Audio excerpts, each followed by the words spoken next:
রাত তখন প্রায় 10:30। আকাশে কালো মেঘ, মাঝে মাঝে বিদ্যুতের ঝলকানি।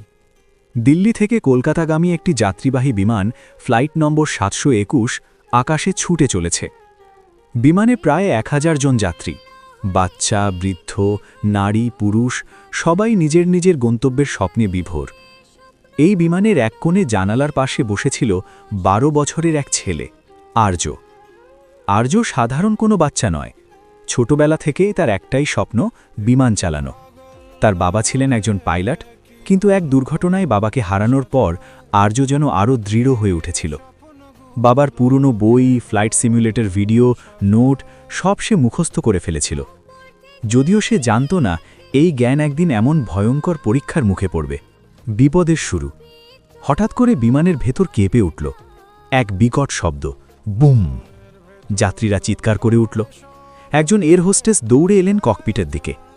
বিমানের 2 পাইলটই হঠাৎ অসুস্থ হয়ে পড়েছেন, খাদ্যে বিষক্রিয়া। একজন অজ্ঞান, অন্যজন কথা বলার মতো অবস্থায় নেই।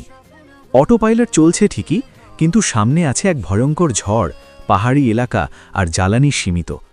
ককপিটে আতঙ্ক। ক্যাপ্টেন কাঁপা গলায় বললেন, আমাদের কেউ নেই, কেউ যদি বিমান চালাতে পারে। এই কথা শুনে আর্য উঠে দাঁড়াল। বুক ধকধক করছে, কিন্তু চোখে ভয় নেই। সে বলল, স্যার, আমি চেষ্টা করতে পারি। সবাই থমকে গেল। একটা বাচ্চা ছেলে? এয়ার হোস্টেস অবিশ্বাসে তাকালেন। তুমি কি পাইলট? আর্য শান্ত গলায় বলল, না, কিন্তু আমি জানি কিভাবে বিমান নামাতে হয়। আমার বাবা পাইলট ছিলেন। সময় নেই তর্কের। আর্যকে ককপিটে ঢোকানো হলো। আকাশে যুদ্ধ। এয়ার ট্রাফিক কন্ট্রোলের সঙ্গে যোগাযোগ হলো। এই বিমান কে চালাচ্ছে? একজন শিশু। কিছুক্ষণ নীরবতা। তারপর কন্ট্রোল টাওয়ার থেকে ভেসে এলো দৃঢ় কণ্ঠ, শোনো আর্য, আমরা তোমার সঙ্গে আছি। ধীরে ধীরে সব বলবো। ঝড় আরও ভয়ঙ্কর হচ্ছিল। বিমান দুলছে, যাত্রীরা প্রার্থনা করছে। আর্য বাবার কথা মনে করল।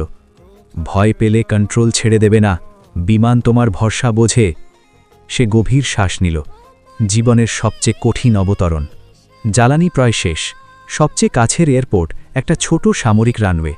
রানওয়ে ছোট, বৃষ্টি, হাওয়া বিপরীত। একটা ভুল মানেই 1000 প্রাণ শেষ। আর্য কাপা হাতে লিভার ধরল, স্পিড কমালো, ফ্ল্যাপ নামালো। কন্ট্রোল টাওয়ার বলছে, ঠিক আছে, ঠিক আছে, এখন নামাও। শেষ মুহূর্তে বিমানের এক চাকা পিছলে গেল। আর্য জোরে ব্রেক চাপল। একটা বিকট শব্দ। তারপর নীরবতা। নতুন সকাল। বিমান থেমে গেছে। 1 সেকেন্ড, 2 সেকেন্ড। তারপর পুরো বিমানে তালির ঝড়। কেউ কাঁদছে, কেউ আল্লাহ, কেউ ঈশ্বরের নাম নিচ্ছে। 1000 জন মানুষ বেঁচে গেছে একটা শিশুর সাহসে। আর্য চুপচাপ জানালার বাইরে তাকালো। ভোরের আলো ফুটছে। সে ফিসফিস করে বলল, বাবা, আমি পারলাম। ইতিহাসের পাতায় সেই দিন খবরের শিরোনাম হল, 12 বছরের শিশু বাঁচালো 1000 প্রাণ। আর্যকে জাতীয় সম্মান দেওয়া হলো। বড় হয়ে সে সত্যিই পাইলট হলো, কিন্তু তার জীবনের সবচেয়ে বড় ফ্লাইটটা সে চালিয়েছিল শৈশবেই।